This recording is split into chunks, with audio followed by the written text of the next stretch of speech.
Okay, I'm going to Maritime Live. It's about the police body cams.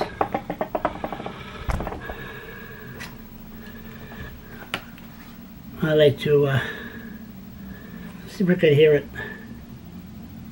Not, and City Council didn't ask those same questions as well. And of course, with body-worn cameras, there are the issues of privacy. Now,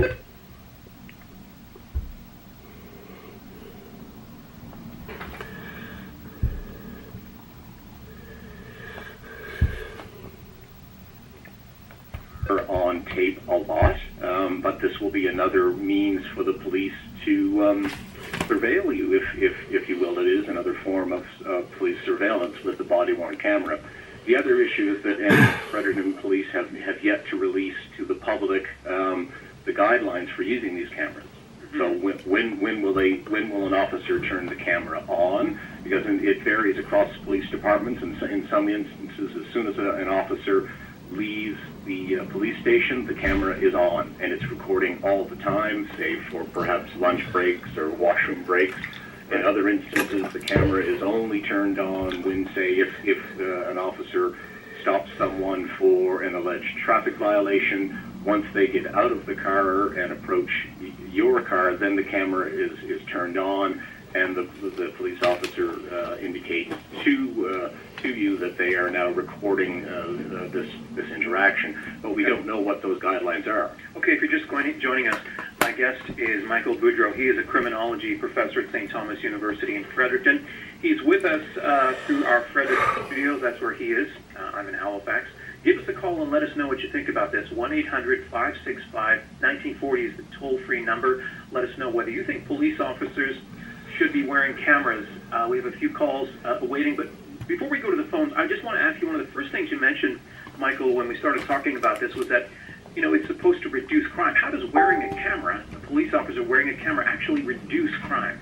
Yeah, I don't think it does. I mean, some would argue that that's perhaps one of the reasons why the police have adopted them as either a crime prevention strategy, but I don't see how that would really be that effective. Another rationale for the cameras that the police argue is that it is a way for them to collect evidence that could then lead to a conviction, depending on the nature of the offense. But again, that depends on whether or not the Crown believes that the evidence collected from the body-worn camera is credible and can be used, because it is another form of technology, yes, but it's not foolproof. So it might be useful in certain cases, but it may not be. For a recent example, in Halifax, the officer who has been recently charged for allegedly striking a homeless man outside of a homeless shelter, the officer was not wearing a body-worn camera, but that incident apparently was picked up on surveillance cameras. So the evidence is still there. Whether or not a body-worn camera would have made any difference in terms of how the police officer would have interacted with this person, it remains to be seen. Yeah, I liked one of the candid comments that Chief Leanne Fitch from the Fredericton Police Department made earlier in the week. I asked Chief Fitch to come on the program, but she had other obligations. She couldn't join us. But she did say, I read through some of the reporting last week, that she said oftentimes when police are in the midst of an encounter, whether it's just a regular traffic stop or something more serious, that it's often the police officers are the only ones on the scene who don't have a camera. No, indeed, and I think that might indeed be the reason why the Fredericton police feel that this is a good option. But if that's true, and I do not know if that's true, but if so, then that seems to suggest that the force is more interested in protecting themselves than protecting the public, hence the need for this technology. Okay, let's take a call. Charles LeBlanc is on the phone. He is in Fredericton. Hi, Mr. LeBlanc. Hello, how are we doing? We're doing pretty good. How are you doing? Fine. Look at this idea. Well, as a blogger in this city, I've been filming the cops many times, and you know, it's if a cops arrive on the scene, they are the eyes, the ears, and the mouth of what they see. So usually they would arrive there and ask questions, you know, what's going on here. But then now, if a cop arrives and he has a body cam on him, I mean, people know that. They're not going to talk to him like to find out, okay, this is what happened, because anything they say could be held against them. And what I'm afraid is what's going to happen is when the word spread that police has body cams, people have the right to get their smartphone. People have the right to get their cameras and film them. And if it happens to be at night, somebody puts up a smartphone and start filming, the police might think it's a gun, and something could happen. But no, it's I don't believe that because they could edit whatever that's said. But the smartphone, and they got the resources, they got the justice system behind them. But the ordinary person, I think it's pretty scary. Have you ever used your smartphone, Charles, when you come upon police? Just go to YouTube, write Charles LeBlanc and Fredericton Police. You'll see maybe hundreds. I don't have a smartphone, but I got a camera that I carry all the time. And the minute that I'm approached by a police officer, I put my camera on immediately on. Okay. And I can see why. Why do you have an issue then with police doing the same thing? Well, I have an issue with the police doing the same thing because once they arrive on the scene, as I said earlier, people will talk to them, they will ask questions, they will give them opinions of what happened in the area, but the body cam will be on.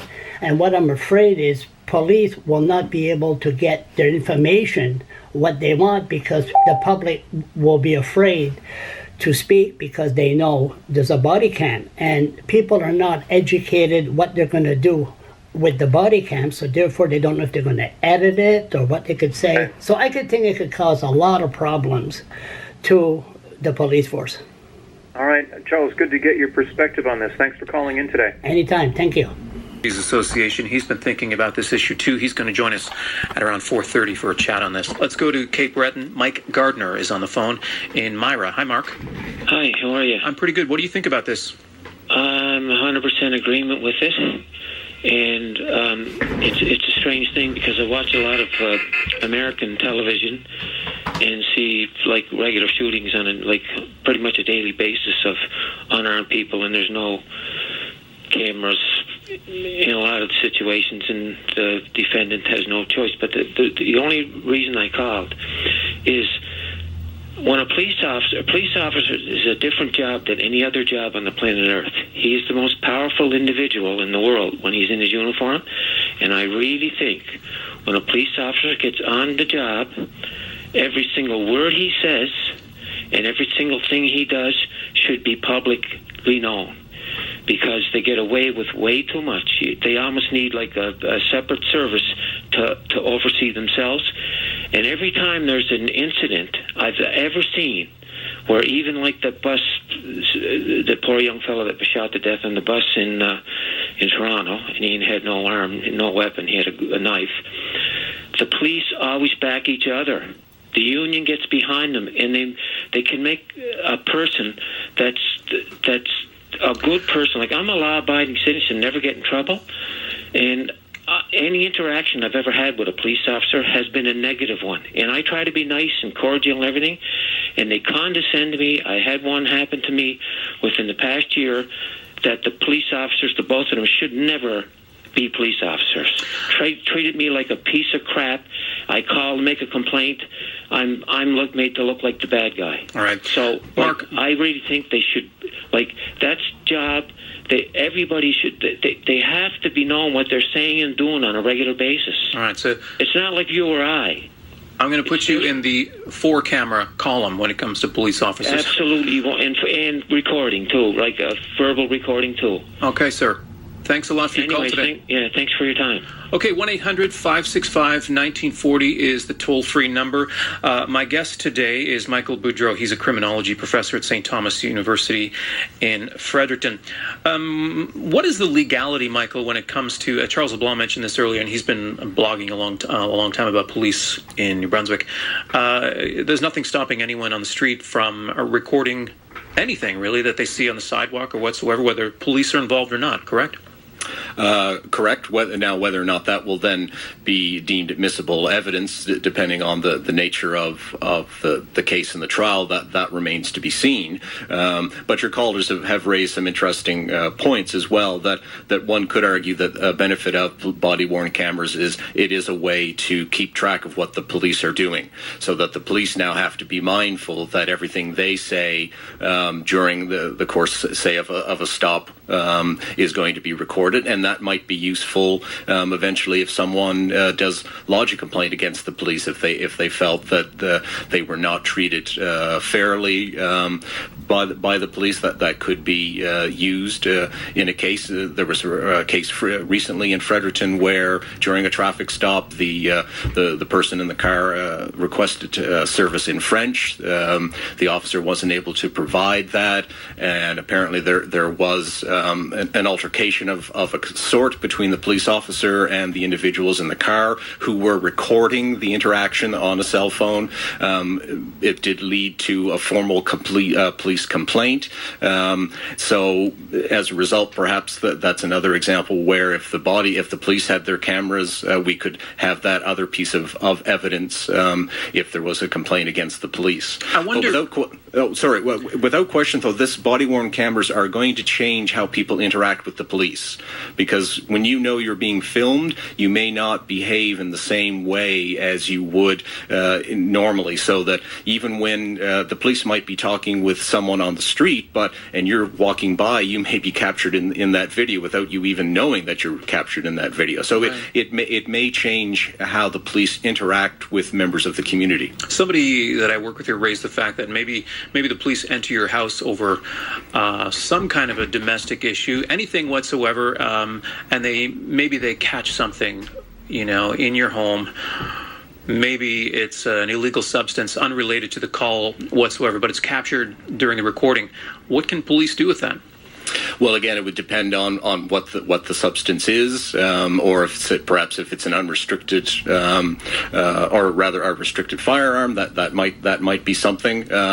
But they would also again have to tell you that they're recording that incident. So that evidence could lead to another charge, even though they didn't intend. But without a proper search warrant, however, that anything that they captured probably wouldn't be admissible anyway. But everything that you do is now going to be recorded. And it gets back to, are we comfortable with that arguably invasion of our privacy? Do the police really need that extra layer of authority?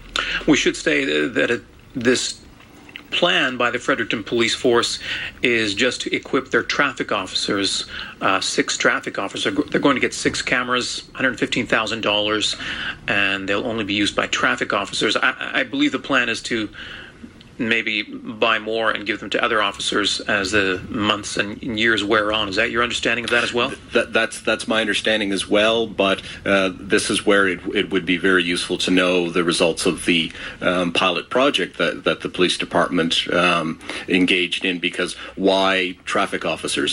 Has there been a particular problem with traffic stops in Fredericton? Mm-hmm. I'm not aware of any other than the example I just gave around the French language. But otherwise, I'm not aware. That doesn't mean that there haven't been any incidents, but maybe there is a need. But I'd like to see the results of the pilot project, because that would allow us to know what the need is, and also to know the policies, so that if, to your point and your caller's point, will the cameras always be on, so that any interaction, even if they just are walking in downtown Fredericton or downtown Sydney and they interact with someone, they're being recorded. But is that normal. So they're just stopping someone, or they're not even stopping anyone. They're just interacting with members of the public, and that conversation is being recorded. And it may have nothing to do with a legal issue. It just may be chatting with a local resident as part of community policing. It would be nice to see the results of that pilot project in some form, some kind of conclusion. It'd be also nice to know what they'd use as a measure to determine,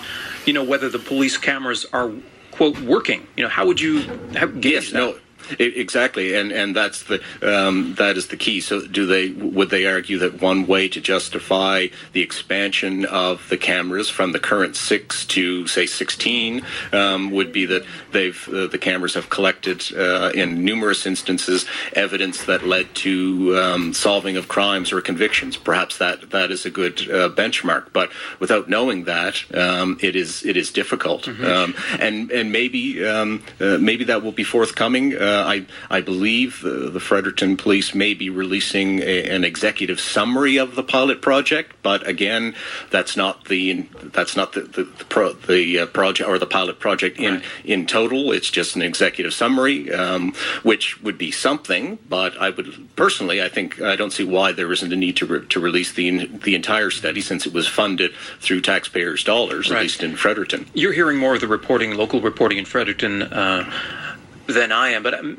and as I understand it, the traffic cops will be wearing these cameras on their vests, and so it'll help with dispute resolution. So maybe the measure is, they go to court, there's a dispute over a ticket, maybe something happens, between that encounter between the person in the vehicle and the traffic officer, and it's resolved in court and the police's favor will say, because they have that evidence on camera. Maybe that's the measure. That could certainly be. Although another way to do that is there's been talk in Fredericton around red light cameras. There is a problem in Fredericton of people running red lights. Body cameras wouldn't necessarily deter that, but red light cameras certainly would, and that would be another way to address that kind of issue. If there is some issues that the police have identified around traffic stops in Fredericton. Okay, let's take another call. Gary Grant is in St. John. Hi, Gary. Hi, how are you doing today? Good. Thanks for calling us today. Do you think police officers should be wearing cameras? Absolutely. As an IT professional, your very first speaker said something about the cloud and the storage costs and so forth. All the police department really has to do is hire some IT professionals, and the costs go right down. So the storage, data protection, all of that. But what's really key is the fact that I don't believe that constables, especially constables, people on the street interacting with people, police on the street interacting with people, they should not be allowed to do anything with the camera. Turn it off, turn it on. What happens is if they need to go to the washroom, in my opinion, they need to contact their staff sergeant and some type of, for the cost of these cameras, they should be able to be remotely turned on or off. So that way the constables themselves don't have the control. I can easily manipulate any conversation with a recording device, and I can make it sound the way I want it to sound. And that's what I find with the police officers being able to turn off and on the camera. So they shouldn't have any control over that, you think? No, they should. Once they get, just like they put their uniform on and put on their utility belt with their gun every day to go out onto the street, well, that camera should just be like that gun. It sits on their belt, but it's there all the time. Now, I don't mean turned off. I mean, as soon as you get out of the locker room in the police precinct or whatever, that camera comes on. You're interacting with your staff sergeant. That interaction is there. If you want to be a police officer, then you're a public person, which means that even if you're a staff sergeant or a constable, you still should be recorded. It shouldn't just be outside the station. A lot of stuff happens in room where a staff sergeant and a constable, for example, are having a conversation about how to get around something. And that's what I think the cameras are key for. You think the cameras should be there, back at the police station when police officers are talking among themselves? Yes, also when they're in their room talking about what cars they're looking for this morning and so forth. Yes, I think that those cameras should be on all the time. Now, who has access to the data? That, I believe, should be a total different entity, not a police, a third party, like IT staff, for example. that have full control. They're the ones that should be able to audit what's going on and have the control of the on and off switch, and also a staff sergeant, I guess, but not the constable. I'm going to get my guest to weigh in on this. What do you think of this suggestion that, even those encounters among police officers be recorded and stored? Well, in some instances that is the case. So that's where, again, it would be nice to know what policies Fredericton have introduced for those usages of the cameras. So yes, in some instances the cameras are on all the time. As soon as they put the camera on, it starts recording.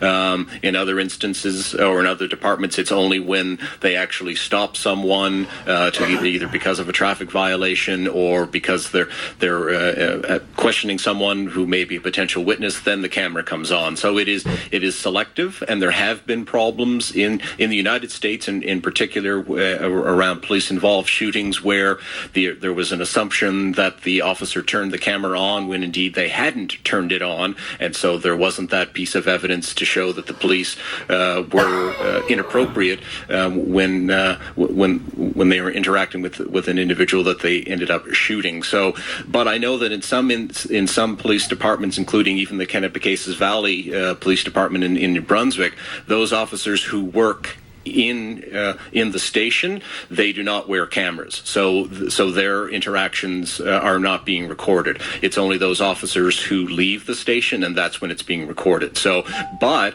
to your caller's point, perhaps that is something internally that all those interactions should be recorded. But then the police may say that's we can't have that being recorded, because what if we are discussing an ongoing investigation, and if that becomes public knowledge, that may compromise the investigation. And they may have a point. And the other excellent point that the caller made was who will have access to that data, and how long will it be stored in the cloud? So if there is a recording of an interaction with someone who stopped for running a red light, and they're issued a ticket, and then the issue is resolved, is that interaction 21 minutes deleted from the cloud, or does it stay there for 6 months, a year? Those are questions that should be addressed. And again, some of the police departments have that in their policies, but in the case of Fredericton. Okay, let's take another call. Paul White is on the phone in Dartmouth. Hey, Paul. No. Paul, can you hear us? Yeah. Paul White is in Dartmouth. Hi there, Paul. What do you think about this idea of police wearing cameras? Do you support the idea? I support the idea. I think it introduces